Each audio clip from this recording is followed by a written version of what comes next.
Hello everyone, welcome back to a Skeleton's Library. Today's a very simple video. I just kind of wanted to do a monthly wrapped where I talk about all the different kinds of media I've played, watched, and read over the month. It kind of goes beyond books. I figure I just might do one of these every month. This is a nice little easy video to put up and just be able to talk about things besides book on the channel. Kind of show the rest of my interests, be able to get more recommendations based off these things, etc. I thought it'd be a nice little chill video to do once every month. This month, I think I did a good bit of stuff. This for the month of January, but this will go February, probably 8th or something. But this is for the month of January. Anyway, let's get into it. I started off with Papers, Please. It's just, I'm sure everybody knows what Papers, Please is. I got it as a Christmas gift from a friend. And it was just honestly a nice little time. I liked Georgie the best. He was really funny to me, very entertaining. Other than that, it was just a fun game to stream with friends and see them react to my choices and laugh along. The endings I got the escape ending and I got like the True Revolution ending, were the two main ones I did. And I did most of the side quests, so I don't know how likely I would be to go back to this game, but a fun time for what it was. I can recommend it to anyone who just wants a nice simple time. I don't remember the hours I put into it, but it wasn't very long. Next up, we have Citizen Kane, and I don't know, my whole life I've just heard this is the best movie ever made, stuff like that, hearing about how revolutionary it was. So I was like, I should watch that finally, and I did. And it really is one of the best to ever do it. Is the plot anything too special or out there? No. But this movie is so well shot and edited, it really feels like a distinction from all the rest that came before it. Like, this almost feels like the first modern movie to me. And it's from 1941. It's kind of crazy, the editing and techniques used in this. It's also insane. I think Wells was like 21 here, and he wrote, directed, and starred in it, which is kind of just like insane. So, if you want to measure yourself up to someone, your accomplishments, maybe pick someone else, because holy fuck, did this guy start off so hot. It's just a great movie. If you have interest in film, you like movies at all, watch this. I think it's one of those classics that kind of transcends itself, and it's very easy to pick up why it's so revered. I also watched like Mungo. I don't know why lately. I never heard of this before, but like the last year or so, I consumed or seen several like horror properties across mediums that people said, "Oh, I was just trying to be like Mungo, but worse." And I was like, "What is like Mungo?" I finally watched it, and it is a really good movie.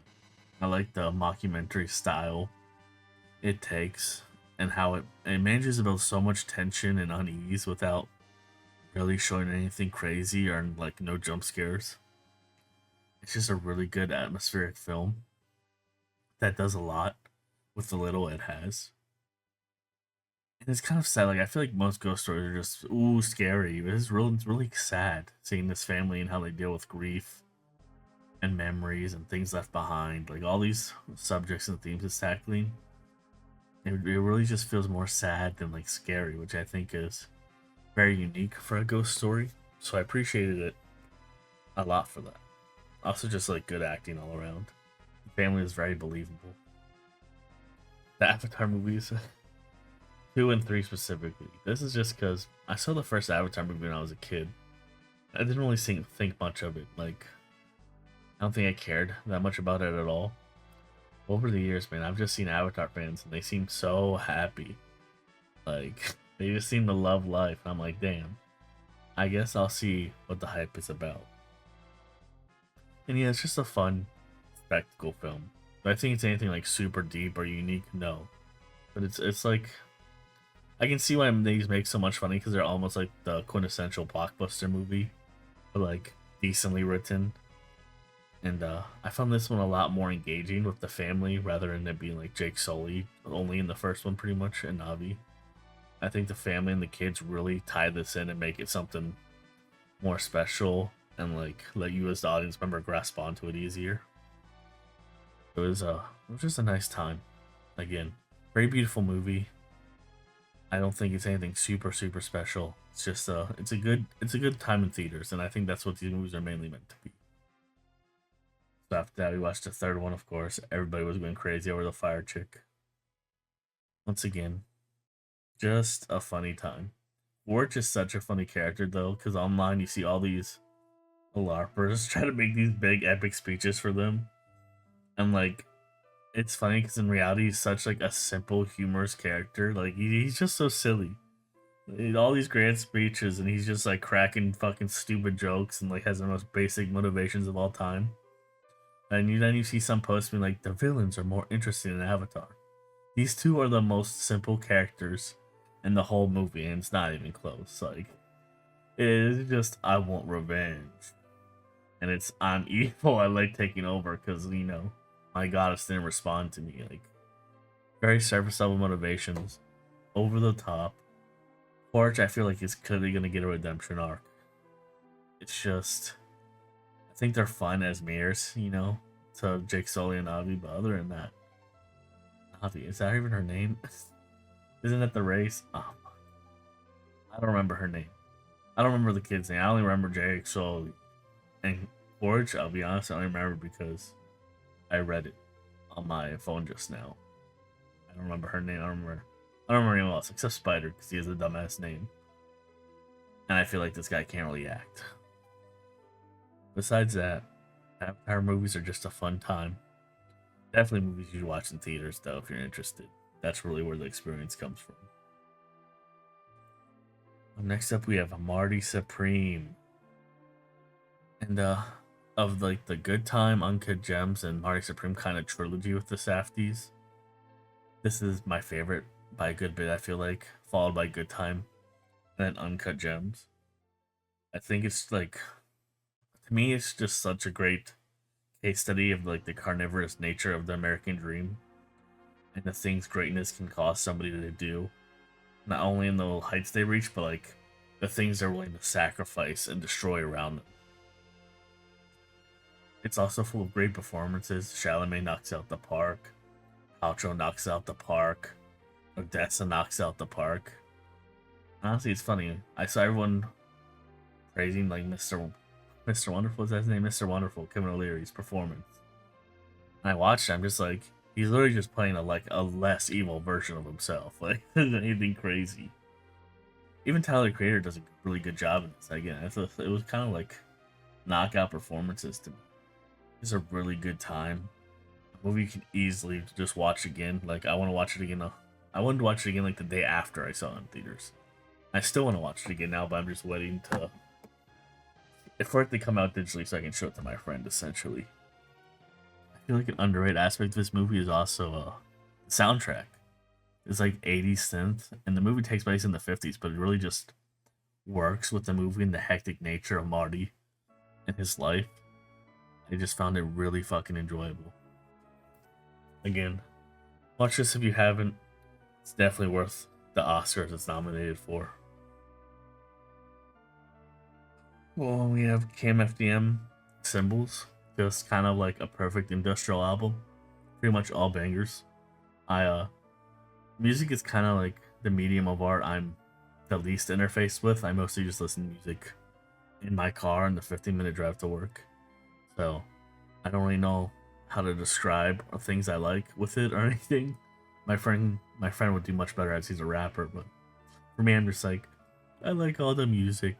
It all sounds really good for what it's trying to do. And that's pretty much all I have to say about it. It's like a 10 out of 10 album. Again, all bangers. Just really good industrial songs. Next we have Bullet in the Head by John Woo. Now this one really is kind of a journey of a film because it starts pretty slow. Then once they get to like Vietnam, it really picks up. And I've seen Hard Boiled and The Killer by John Woo, and those are really good action movies, really good. But I feel like this is probably John Woo's most mature film I've seen. It also feels the most personal.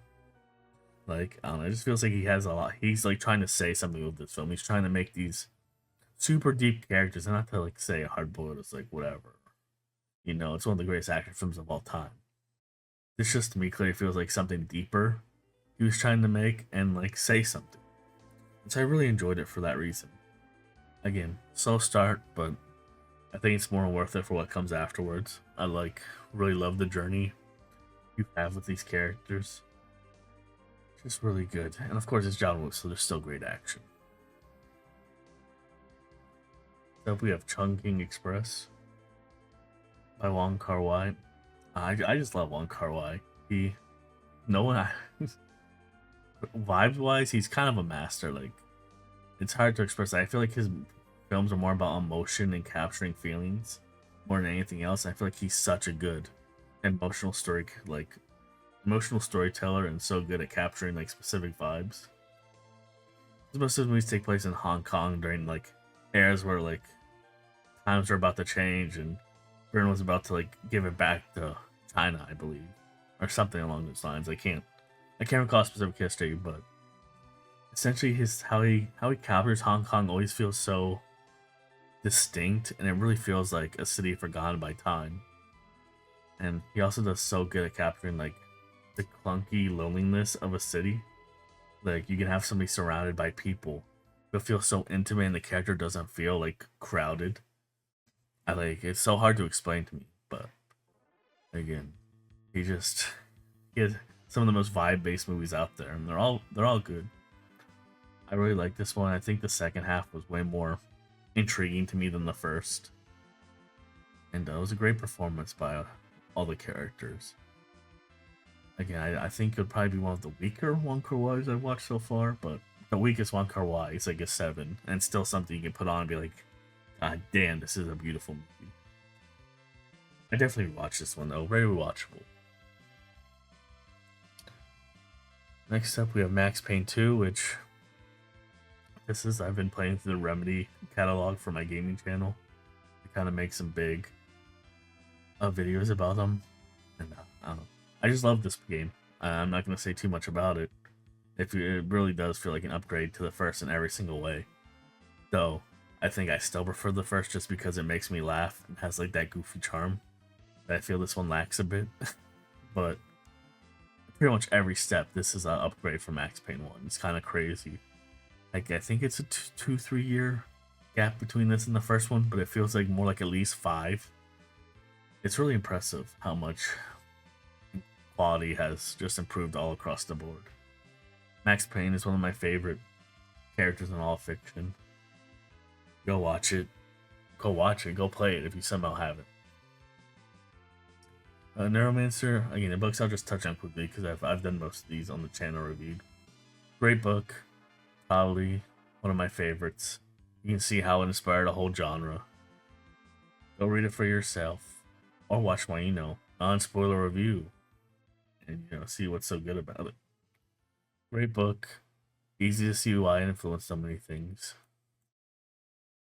Next we have Mad Men, and this is kind of like it was special to me finishing this show because I had been watching it with my friend for like 3 years, and that we watched like a couple episodes our season like within a span of a couple weeks, and we just now watch any for months and months, and boom, watch a couple episodes our season, etc. Boom, drop it for months, and we just did that on and off to like this month where we finally watched the last 2 seasons. We just kind of boom locked in and finished it. So I don't know. It almost feels like I'm losing, a friend or something special I've kind of always had to rely on throughout the last couple of years. If I was bored or didn't have anything to do, was hey, let's watch Mad Men and just throw it on, whether we're doing nothing or playing like a game like Divinity Original Sin or something. Have it on my second monitor. It's just such a special show. You can jump in anytime and you're just right back in. You're like, oh yeah, this is what happened. This is what happened. These are these characters. And it's a cast of characters you just kind of like love to follow, even though they're all despicable. It's just such a good case study. It feels cheap to say it because, you see right there from the writer and executive producer of The Sopranos. That it kind of does really feel like The Sopranos of the 2010s. And that's like, it's such a good case study of like Don Draper, but then it's also tackling and going on so many different angles with its critiques of capitalism, the '60s, the treatment of women and black people, etc., etc. It's just like it's firing on so many fronts in some episodes, and other episodes are relatively simple. Simple.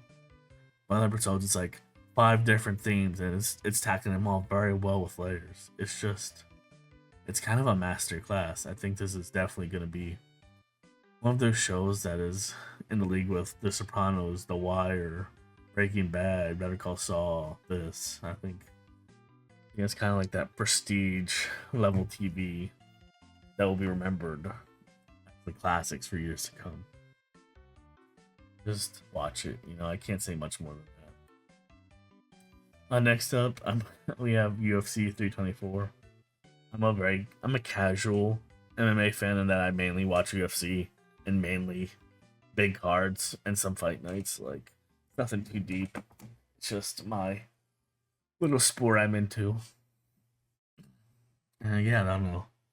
This seemed like a stacked card on the surface, but then it was just kind of lackluster. I think the main highlight was like Gene Silva versus Arnold Allen. That was a good fight. Other than that, most of the fights were like whatever. And the main fight for Centrum Championship just felt so lifeless and pointless. It was one of the sloppiest and like least technical fights of all time.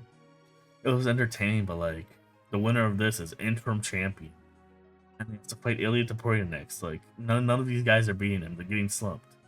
I have no reason to have any kind of investment into this. There's just nothing here. It was sloppy. The most paper championship of all time. It just is what it is. It feels pointless. Buffy. After we finished Mad Men, one of my friend's favorite shows is Buffy, so we started season 1 in kind of that same capacity of starting on the side monitor as we play a game. Again, mainly Divinity Original Sin 2. And I don't know, yeah, it's fine. He said this is the worst season of Buffy, and I think it really shows. It's clearly trying to like find its tempo. I think some of the characters are fun, others are insufferable. I feel like a lot of the premises it has in episodes get wasted during them. It feels like, oh, that would be cool, and then the way they do it, I'm just like, what? It's just kind of whatever. It doesn't help. I also have like a bias against Joss Whedon because I hate his dialogue. I hate how widespread it's become. And I'll give him this. Joss Whedon by far has the best Whedon dialogue of all his copycats, No one does it better than the original. So I can stomach most of it, but other times I'm just rolling my eyes a lot. I think that's a battle I'm gonna have no matter what no matter what project of his I'm watching or whatever. They even had with like Firefly. I was like, oh, and some of the dialogue. It was fine. It was a good little background show, and like I said, my friend assured me the later seasons get better. So I have those to look forward to. Plus, one of my core memories as a child was watching Angel. Like when I was 8, it was one of the shows I would always watch. So I really love Angel. Just fell off memories and nostalgia, so I get to have that connection here. Next, About a Place in the Kinky Region. Again, really just fun little found footage like Japanese horror book. Really good little journey. I think it can easily find its place among the classics in that genre, like The Ring and stuff like that. We'll just have to see, and especially the debut novel, if it's true that it is a debut novel, because I guess you technically don't really know, because again, Setsuji is like just the name for the author of this book, because a book again acts like it's taking place in real life. So I have no idea who the actual person is, whether this is actually their debut novel. But if it is, it's pretty impressive. It's a spooky time. Again, you want to know more about it, I have a review up for it. It's a short, no spoilers. Oh man, next we have Vampires, by John Carpenter. This movie fucking sucks, like really bad. It's like super campy slop. But because it's super campy slop, It's pretty funny to laugh at with friends and just have a good time laughing at it. Especially like the main characters, which the movie so clearly thinks are cool and actually good, but they're like the biggest fucking assholes in the world with like one of the most forced quote unquote love stories I've ever seen in a film. It's just it's just such fucking stupid, over the top funny stuff to laugh at. The one bonus though is Cheryl Lee is in this, so you get to see her kind of act circles around everyone else in this film essentially. And it really just reminds you it's a shame she's not in much other than Twin Peaks because she's a really great actress. So that's the one actually kind of good part of it. Next up, we have Roofman. I think I enjoyed this overall more than I thought, but I had really low expectations. And I don't know, it's just like it's funny this came out last year because this is the most made. It might be the most 2009 movie that ever exists, in, like all its glory. Like it really feels like the goofy 2000s like rom coms I'd watch growing up. And I do think it tries a little too hard to romanticize the main character. He's like, yeah, he's not the worst guy in the world, but he has some really manipulative tactics he uses. Because he's essentially manipulating the whole family to fill in the spot for the family he's lost because of his crimes. And the movie kind of glosses over and doesn't show like the fucked up nature of that too much. It kind of tries to do it with a quick monologue at the end, but it doesn't really fit when you look at the way it's portrayed all his stuff for the like earlier the rest of the film. It just I don't know. It's a fun little movie. I wouldn't watch it again. I think if you have any type of interest, just go ahead watch it. It's a good one-time movie. If you think most of it's gonna be like the ridiculous shit he does in like Toys R Us or whatever, though, don't be expecting that. Oh yeah, UFC 325. Not much to say, just like 324. Very deserved title fight because Lopez. This is already the last fight Volk had, and he beat him soundly, and this is pretty much the same exact fight. He beats him in largely the same way. But Volk is my favorite fighter, so getting to see him 50-45 someone at the ripe old age of 37 always brings a joy to my heart, so just for that, I enjoyed it. And lastly, I watched Bones and All. This is just this is a nice little movie. Nice is kind of a crazy word, considering what it's about, but it's essentially about this world where cannibalism is like a genetic disease type thing. And these two cannibals fall in love. I don't know how I feel about some of it because the analogy of cannibalism very much feels like it's supposed to be like for like LGBTQ kids, but then like LGBTQ elements are also just legitimately in the film. Like Timothy Chalamet's character, you know, has like a gay experience and like type of actions he does with a guy before he eats him. Like adding that stuff on top, and it just kind of like some of the things it does or seems to say if you keep that analogy in mind, just seem a little ignorant or like what the fuck are you implying? So when I look at it with like that analogy, I can be like side eye a little, but if I just look on the surface, it's a pretty nice little movie. I like that they don't shy away with the cannibalism. It's gross. It's gross. It's like disgusting and brutal. He really doesn't romanticize it or anything, which I appreciate. I liked both of the characters' performances. I think they do really well. Like that awkward teen who's like never really socialized type attitudes. It fits. They have a good little awkward chemistry as a result. I think the guy who plays Sully does like, he's so creepy. He does such a good job. Overall, it's just again a nice little film. Keep laughing at my choice of nice, but good performances all around.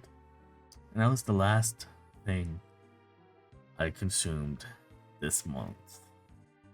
Like I said, it was a lot of. I feel like it was a lot of movies. I had like one or two games on there. I don't even know if I had two, but it was mostly watching stuff.